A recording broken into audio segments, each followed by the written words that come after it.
Selamat pagi Halo, ya. hai teman-teman. Nah, sekarang kita di Universitas Teknikal Malaysia Melaka. Ya, Ada beberapa perkenalan di sini mengenai teknikalnya. Kita juga dari laboratoriumnya dan kita di sini jalan-jalan olahraga siang. kami Di sini dari Indonesia ada 16 universitas yang bergabung di kegiatan ini. Dan bapak ini bapak yang paling keren, kacamatanya luar biasa. Jangan lupa Jangan lupa subscribe, like, and share. Ismail Umar Sanji. Ismail Umar Sandi.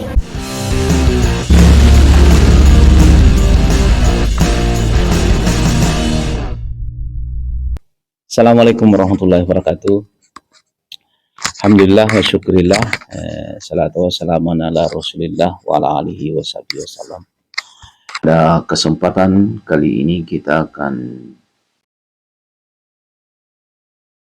menjawab soal ya tentang media pembelajaran. Namun sebelum saudara menjawab soal dari apa yang saya akan sampaikan sebentar, terlebih dahulu saya akan mereview kembali tentang apa sebenarnya media pembelajaran itu.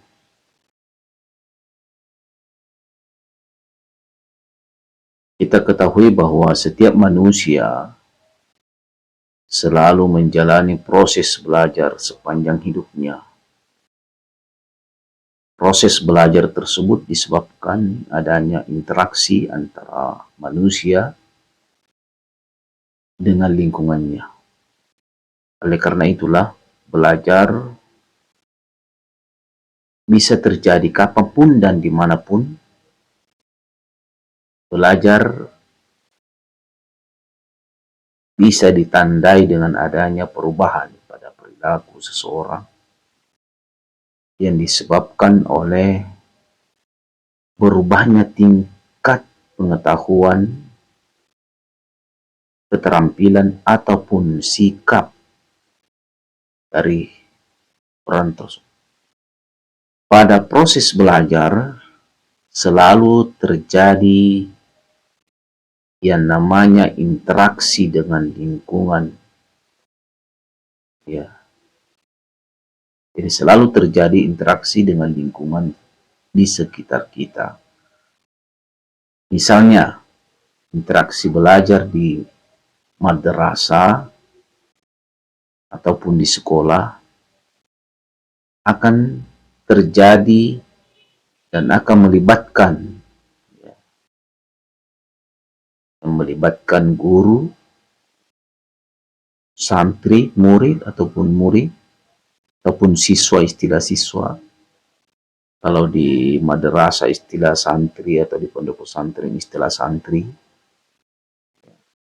Kepala sekolah kalau berada di naungan Diknas misalnya, tapi kalau di naungan Kementerian Agama, biasa kita sebut dengan istilah kepala madrasah. Materi pembelajaran, media dan sumber belajar. Itu biasa terjadi interaksi ya. Kita ketahui bahwa media memiliki peranan yang sangat penting dalam proses belajar mengajar. Mengapa? Karena media dapat membantu memperjelas materi yang disampaikan. Saya ulang. Media itu dapat membantu memperjelas materi yang disampaikan oleh guru. Namun demikian, terkadang kita jumpai guru tidak mampu menggunakan media yang sesuai dengan materi yang disampaikan. Dan ini akibatnya siswa bisa mengalami kesulitan dalam memahami materi pembelajaran yang disampaikan oleh guru tersebut, dan bisa menyebabkan siswa itu merasa jenuh dan bosan. Ya. Di sisi lain, perkembangan ilmu pengetahuan dan teknologi saat ini begitu besar. Perkembangan teknologi ini juga sangat berdampak pada dunia pendidikan. Ya. Oleh karena itu, para calon guru pendidikan agama Islam, maksud saya Anda sekarang ini, ya,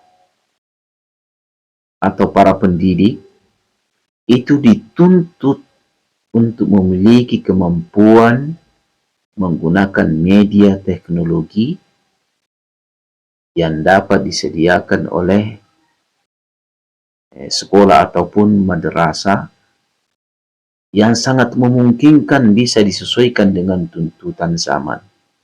Bahkan pendidikan juga sangat dituntut untuk memiliki kreativitas untuk mengembangkan media pembelajaran yang akan digunakan apabila media tersebut belum tersedia. Oleh karena itu, pendidik harus memiliki pengetahuan dan pemahaman yang cukup tentang media pembelajaran. Jadi, meskipun ya tujuan awal dari pembelajaran itu sudah baik, akan tetapi jika tidak didukung oleh media yang tepat, tujuan yang baik tersebut sangat sulit untuk dapat tercapai dengan baik. Oleh karena itu, penggunaan media dalam pembelajaran sangat mempengaruhi sampai tidaknya suatu informasi, ya. Jadi, saya ulang, penggunaan media dalam pembelajaran itu sangat mempengaruhi sampai atau tidaknya suatu informasi secara lengkap dan tepat sasaran, serta mempengaruhi hasil dari proses pembelajaran tersebut, khususnya di kelas, ya, ataupun di madrasah ataupun di sekolah, ya. Pada pendidikan Islam, proses pendidikan yang sudah dilakukan sebenarnya ini sejak dari zaman Rasulullah Muhammad Sallallahu Alaihi Wasallam. Pada zaman Nabi Sallallahu Alaihi Wasallam, sebenarnya media pembelajaran itu sendiri sudah ada, dan ini diaplikasikan oleh Rasulullah Sallallahu Alaihi Wasallam, bahwa beliau dalam mengajarkan ilmu pengetahuan kepada sahabat-sahabatnya tidak lepas dari adanya media sebagai sarana penyampaian materi ajaran agama Islam itu sendiri. Pertanyaan saya adalah,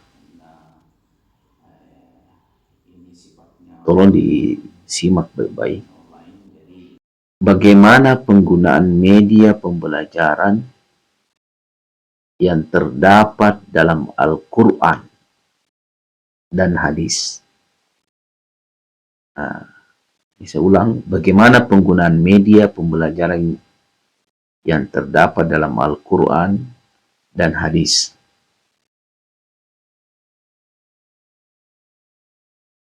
Jawaban saudara itu bisa ditulis pada kolom komentar, ya. Itu pertanyaan pertama. Ya. Kemudian seandainya Anda sebagai guru atau sebagai guru misalnya untuk menghasilkan media pembelajaran yang baik, sebaiknya perlu dirancang dengan baik. Perlu dijelaskan adalah tahap-tahapan yang harus dilalui dalam mendesain media pembelajaran yang baik. Selanjutnya adalah pertanyaan berikutnya, yaitu seberapa pentingkah adanya media pembelajaran dalam kegiatan belajar mengajar. Saya kira itu soal-soal, dan saya ucapkan selamat bekerja dan harap sebelum menyudahi pekerjaan Anda atau komentar Anda di bawah, silakan di subscribe dulu dan di share ya. Nah, insyaallah. Ya, assalamualaikum warahmatullahi wabarakatuh.